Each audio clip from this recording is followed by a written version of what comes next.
Well, welcome to November. It's a sunny day out for a change. It's been pretty wet in the last couple of weeks. Winter has definitely come to the Pacific Northwest. But nonetheless, because of the holidays and everything, I'm trying to get these videos out so I stay at least on some type of regular pattern. And this one's probably a little early. But a lot's been going on. Yesterday was a work weekend and John came up with an absolutely brilliant idea. And so we're going to follow through with that. It's always helpful to have input. And when you spend a lot of time designing the layout and you're doing it yourself and you get a little input here and there and nobody really has that vision, once we begin to build the layout, it's really helpful to have that input. And Sean and John have been absolutely fantastic in helping. We were putting in the turntable and figuring out the roundhouse when Sean and me were trying to figure out how we were going to adjust the model and build it and cut it. And John just looked and said, well, why don't you do this? And we're going to show you what he came up with, and it's absolutely fantastic. And again, it's really helpful to have that kind of input. So if you're a lone modeler, I can't express enough how good it is to have help with you. And speaking of that, I really like to show some other things. With model railroading, it's always important to have signage because people come and visit and they may not know where certain things are at. These are some signs that were made, and they're absolutely fantastic. I want to just give credit to the individual that made them for us. He asked that we not share too much about it, but I really do enjoy having this kind of signage, and these were given to us and they're really fantastic. This is the industrial industry, and these will hang right underneath the valance right over the areas where they're going to be at. And this one here for Palmer Lake. So these are some of the signs that you'll be seeing as time goes on as you take a look inside there. And it's really, really kind of cool to have that type of thing. So when somebody comes in, they know exactly where you're talking. So in any case, the other thing is we've been talking about creature comforts, and we talked on the last video. And you know, in order to lay the carpet down and everything in there, we need the major construction projects to be done. And we have a few that need to be finished up. I have a little bit of drywall left to do and some painting to do. Oh, and then by the way, this new project that John came up with, it's going to take us a little time and a little more construction. So those will slow down getting the carpeting and the tile and the flooring down, but nonetheless, it will be really finished. And also I want to give out the shout to Ralph Renzetti, who helped me come up with a great way to get the carpeting down. You know, I've got an old dusty concrete floor, and Ralph said, hey Mike, why don't you do this? And it's basically painting the urethane down onto the floor, and that'll capture all that dust, so when we go to lay the carpet squares, the glue will adhere right to the floor and not have any problems. But in any case, come on in and we'll show you what we've been working on.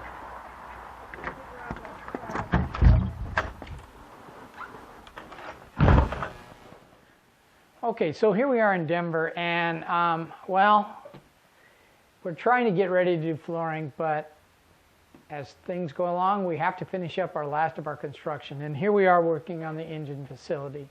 And we were working along just fine, Sean and John and me, and then John came up with a brilliant idea, and so we blew a wall out. The wall's gone. And we're going to talk about what the decision was in that.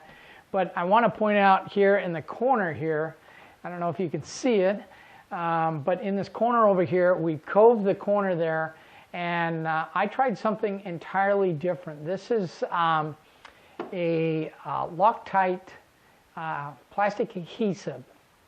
And Sean and me cut the corner, figured it out, drew our lines, and then put the adhesive on there and got ready to tack it and everything else. And I want to just say that stuff was fantastic. We never had to tack it. We just pushed it up into place, and it locked onto it right away. I mean, if you're going to be doing this and you want to use that product, you need to be ready because it's going to stick the first time and it's not going to move.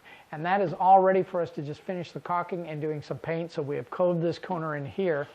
And so that is just something that we experienced today for the first time. I thought it was fantastic. We're actually coving a few of our corners throughout the layout. And all that is just simple 4x8 sheet of ABS plastic that I bought at a plastic shop, and cut it down to 27 inches and just coved it into there. So easy to do, not difficult at all, and we actually had that done in about 15-20 minutes. That was it. But I want to focus back onto the engine facility. So in a minute here, I'm going to climb up on the table, and we'll give you kind of a rundown of what we're doing. So we'll be back in just a second.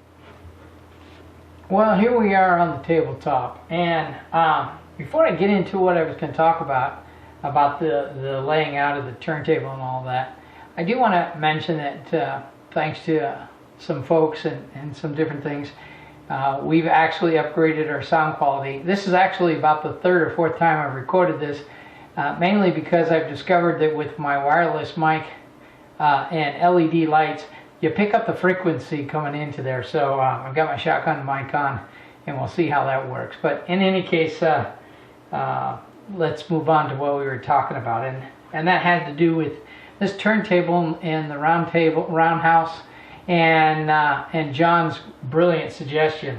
So Sean and me have been working on this for a little while. We've been working on a couple different things. We've been putting up the curtains. We were talking about what was the next step to do, and actually the importance of getting this turntable exactly where we needed it so we could build the roundhouse and get the most out of the long stalls that we possibly could. It would also help us with laying out, with moving the diesel house over here a bit, and making sure that we had room for, you know, the coal tower and the water towers and the ash pits and all that. So we begin to plan this whole thing out. But it all centers on this right here. And this is a Walther's 130 foot turntable. And it has some things that we need to be aware of. There is a section that is no power, and so we needed to decide where that no power was going to be that wouldn't interfere with any of the tracks that we were going to be working with. The other thing is we needed to figure out where our tracks that we had planned coming into the layout had to go in, and then finally where the roundhouse was going to go. And so Sean and me had kind of been working on laying this out. And this is the turntable. This is the distance that the roundhouse has to be from the turntable pit. And we begin to lay this out and put this all in place. And as you can tell from the fact that you're seeing me, and you're sitting in about where Colorado Springs is, and I'm sitting in Denver, that there's a hole here. And we were laying this out, and as we were doing this, we got around to, of course, into this area into here, and we could not, of course, fit the whole roundhouse into the area there. And so we were kind of figuring out what we were going to have to do to modify the model and cut it and to get it all to fit in. And John, you know, he just came up with this brilliant idea. Well, why don't we move this backdrop out of the way? And what's in front of you here is actually about 9 square feet of what was going to be just a foothill. And that's all it was going to be. And listening to John, I was like, yeah, why aren't we doing this? And it was just a brilliant idea. A project that we, you know, when I designed the layout, I drew the backdrop into here, and so that's the way we built it. And if you'd asked, well, why did you do that? I said, well, because I need the backdrop, because I need to separate these two areas. And I still do. But instead of thinking linear, John opened up an idea of, hey, let's do this and make a curve over this way and a curve around here. And then in turn, by picking up that additional 12 inches, we easily can fit this roundhouse into here in full without having to modify the model at all. And that's just a huge plus. So lesson here is, hey, when folks come over to work, and in the case of John and Sean, they were working on this project the whole time, but even when somebody comes to visit and ask questions and take a look at it, consider it, and look at what it will do to make your model railroad look better. So that's what's going on here. We have one more work weekend before the year is out. We may or may not get a video out for that, because obviously that's going to be right before Christmas and everything going on. But what I do want to do is at least give out some thanks to a lot of folks that have helped work on this layout, from Reynolds, from John and Sean, and my father-in-law, Mike Whiteman, who came out and worked a little bit with us, and all the different people that have contributed over the time period of offering help and suggestions. Really do appreciate it. And if you get a chance to work with the crew and work within this hobby as fellow team members building the layout, there's nothing more enjoyable, and I cannot express that enough. So I'd like to thank everybody who's contributed to this video and this channel, and all that helped work on this layout. And hopefully by the next time we come back, we'll have all the major construction projects done so we can actually get the flooring done. That is hopefully going to be fairly soon. I have obviously when I sign off here, I'll be working on this project here sometime after I edit the video. And then back to work on getting this done, and we'll have that done soon. So in any case, Merry Christmas and Happy Thanksgiving to everybody. And if I don't get to see you soon, you take care, and happy model railroading.